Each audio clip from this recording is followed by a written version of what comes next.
You were there. You were alive. You were breathing. You were learning. You recognized your mother's face within hours of being born. You learned to track moving objects with your eyes. You figured out cause and effect. That crying gets a response before you could even hold your own head up. And you remember?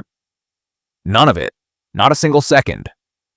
Not one image. Not one sound. Not one moment. And here's the part that should unsettle you. This isn't damage. This isn't a disorder. This has happened to every single human being who has ever lived. So why? Most people assume the answer is simple. You were a baby. Babies are basically unconscious. Their brains weren't developed enough to store memories. That sounds reasonable. It's also wrong. Because here's what was actually happening inside your brain during those first 2 years of life. Your brain was building, on average, 1 million new neural connections. Every single second. 1 million per second. That is not a brain that isn't working.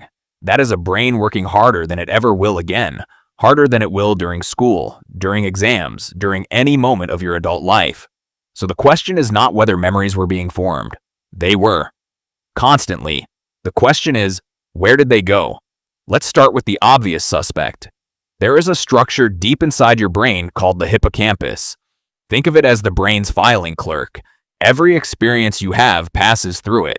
The hippocampus decides what gets saved, how it gets stored, and where it goes so you can find it later. Without a working hippocampus, you cannot form new long-term memories at all. We know this because of one man. His name was Henry Molaison. In 1953, surgeons removed large portions of his hippocampus to treat severe epilepsy. The surgery worked, but something else happened. From that day forward, Henry could not form a single new long-term memory. Every morning, he woke up with no memory of the day before. He met his doctors hundreds of times. He introduced himself to them each time as though they had never met. His hippocampus was gone, so his filing clerk was gone. Now, a baby's hippocampus exists. It is physically there, but it is not finished. In the first 2 years of life, the hippocampus is still growing. The neurons are present, but the connections between them, the wiring, is incomplete. Memories are being written constantly, but the system for organizing and retrieving them isn't built yet. Think of it like a brand new library. The building exists. The shelves are installed. Thousands of books are arriving every single day, but there are no catalog numbers, no filing system, no way to find anything once it's been put down. You could walk into that library and still leave with nothing. That is the infant brain. Information is flooding in every second, but the system to retrieve it doesn't exist yet. So far, so reasonable.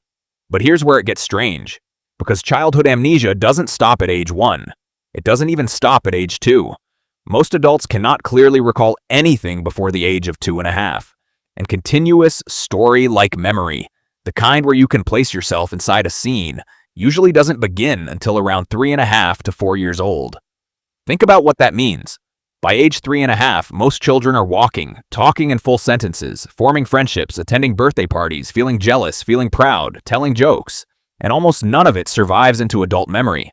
So the incomplete hippocampus explains the first year or two. But why does the amnesia stretch so far beyond that? That's the question a researcher named Paul Franklin decided to answer. So the hippocampus explains the first year or two, but the amnesia runs until age 3.5, sometimes 4. Nobody could explain why. Until a researcher in Toronto accidentally stumbled onto the answer while studying something else entirely. Wait for part 2 to find out.